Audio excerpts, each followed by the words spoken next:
اللهم صل على محمد وبارك وسلم. اعوذ باللہ من الشیطان الرجیم. بسم اللہ الرحمن الرحیم. ثم قست قلوبكم من بعد ذلك فهي كالحجارة أو أشد قسوة. صدق اللہ العظیم. ثم قست قلوبكم، پھر سخت ہو گئے تمہارے دل، من بعد ذلك، اس کے بعد، فهي كالحجارة، جیسے پتھر ہے، پتھر سخت، او اشد قسوة، یا اس سے بھی زیادہ سخت.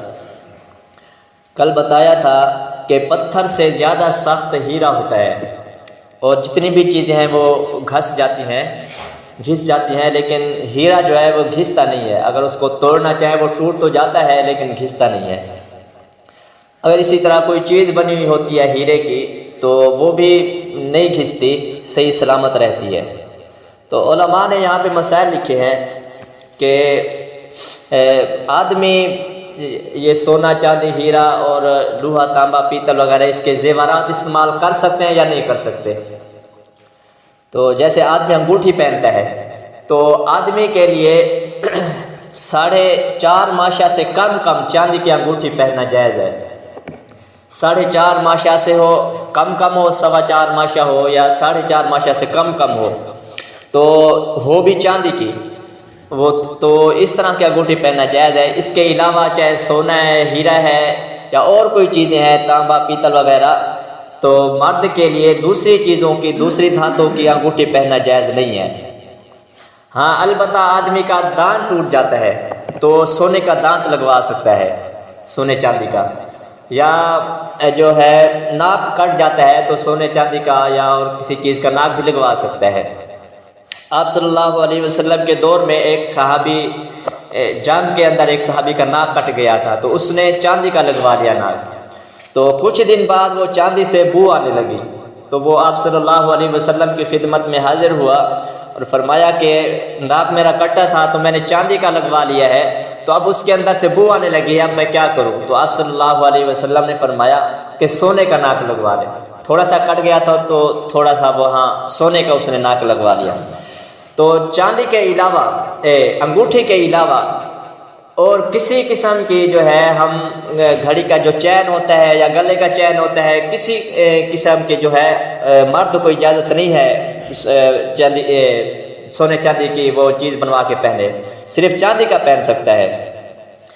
البتہ انگوٹھی کا جو نگینہ ہوتا ہے، اگر وہ پتھر کا ہے یا ہیرے کا ہے یا کسی اور چیز کا ہے تو وہ نگینہ لگوانا جائز ہے.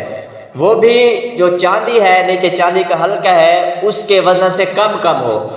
اگر وہ نگینہ پتھر کا ہے یا ہیرے کا ہے، کسی اور چیز کا ہے، وہ نیچے جو چاندی کا ہلکا ہے انگوٹھی کا، اس سے اس کا وزن زیادہ ہو گیا تو پھر بھی یہ پہننا ناجائز ہو جائے گا. تو پتھر کا ہو تو اگر اس کا وزن اس چاندی سے کا جو ہلکے اس سے کم ہے تو پھر وہ پتھر کے اندر، انگوٹھی کے اندر ہم نگینہ کسی چیز کا لگوا سکتے ہیں، شیشے کا لگوا لیں، پتھر کا لگوا لیں، کسی اور چیز کا بھی ہم وہ نگینہ لگوا سکتے ہیں. آج کل عام لوگوں میں یہ بات مشہور ہے کہ فیروزہ انگوٹھی یا فیروزہ پتھر جو ہے اس کو پہننا جائز نہیں ہے. کیونکہ اس کی جو نسبت ہے وہ جو حضرت عمر فاروق رضی اللہ تعالیٰ عنہ کے ایک شخص نے شہید کیا تھا تو اس کا نام تھا لؤلؤ، فیروز اس کا نام تھا. تو کیونکہ یہ اس کی طرف نسبت ہوتی ہے، اس وجہ سے اس طرح کا انگوٹھی یا اس طرح کا پتھر استعمال کرنا یہ جائز نہیں ہے. تو یہ بات بالکل غلط ہے. اگر فیروزہ انگوٹھی ہے یا فیروزہ پتھر ہے، وہ بھی اگر آدمی پہننا چاہے انگوٹھی کے اندر نگینے کے طور پر تو وہ استعمال کر سکتا ہے. کیونکہ یہ جو فیروزہ پتھر ہے یہ اس آدمی سے بھی پہلے کا ہے. وہ آدمی تو بعد میں وہ پیدا ہوا تھا اور بعد میں اس دنیا میں آیا. وہ پتھر کو اللہ نے پہلے ہی بنا دیا تھا اس دنیا میں. تو اگر اس نے فیروز آدمی نے حضرت عمر فاروق رضی اللہ تعالیٰ عنہ کو شہید کیا تو اس کا نام فیروز تھا، تو اس کا مطلب یہ نہیں ہے کہ اب ہمارے لیے وہ پتھر پہننا ناجائز ہو گیا ہے. البتہ یہ ہے کہ ایک علاقہ ہے وہاں سارے اس طرح کے حضرات رہتے ہیں جو حضرت عمر فاروق رضی اللہ تعالیٰ عنہ سے بغض رکھتے ہیں، ان سے حسد رکھتے ہیں، کینہ رکھتے ہیں. اور وہاں یہ رواج ہے کہ وہ حضرت عمر فاروق رضی اللہ تعالیٰ عنہ کی دشمنی میں آ کر کہ وہ فیروز نام کی انگوٹھی پہنتے ہیں یا فیروز پتھر استعمال کرتے ہیں کہ ہمارے دشمن کو نعوذ باللہ حضرت عمر فاروق کو کیونکہ وہ دشمن سمجھتے تھے کہ تو اس کو ایک جس آدمی نے قتل کیا تو ہم برکت کے لیے یہ وہ پتھر اس کے نام کا برکت کے لیے یہ پتھر استعمال کرتے ہیں. تو وہاں آدمی احتیاط کرے کہ نہ پہنے، کیونکہ حدیث میں آتا ہے من تشبہ بقوم فہو منہم، جو کسی کی تشبیہ اختیار کرتا ہے تو وہ انہی میں سے ہو جاتا ہے.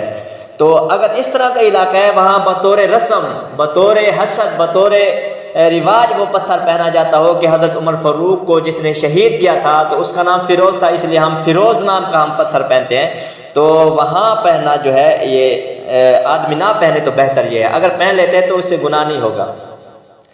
اور عام طور پہ جیسے ہمارے علاقے ہیں یہ اس طرح کے نہیں ہیں تو یہاں آدمی فیروز نام پتھر استعمال کر سکتا ہے. اور کچھ آدمیوں کا یہ خیال ہوتا ہے کہ فلاں پتھر میں فلاں شفا ہے یا فلاں پتھر میں یہ فلاں شفا ہے، تو اس لیے وہ انگوٹھی وہ پتھر استعمال کرتے ہیں. تو کسی پتھر میں کوئی شفا نہیں ہے، شفا صرف اللہ کے ہاتھ میں ہے. تو اس طرح کا اگر عقیدہ رکھ کے وہ انگوٹھی پہنتا ہے یا وہ پتھر استعمال کرتا ہے تو وہ پھر وہ ناجائز اور حرام ہو جائے گا. البتہ یہ عقیدہ نہ ہو تو پھر وہ پتھر بھی پہن سکتے ہیں اور انگوٹھی کے اندر وہ پتھر استعمال کر کے وہ انگوٹھی پہن سکتے ہیں. انگوٹھی بھی صرف 4.5 ماشا سے کم ہو، صرف ہو بھی چاندی کی، تو پھر اس طرح کی انگوٹھی پہننا جائز ہے. اللہ تعالیٰ سمجھنے کی توفیق عطا فرمائے.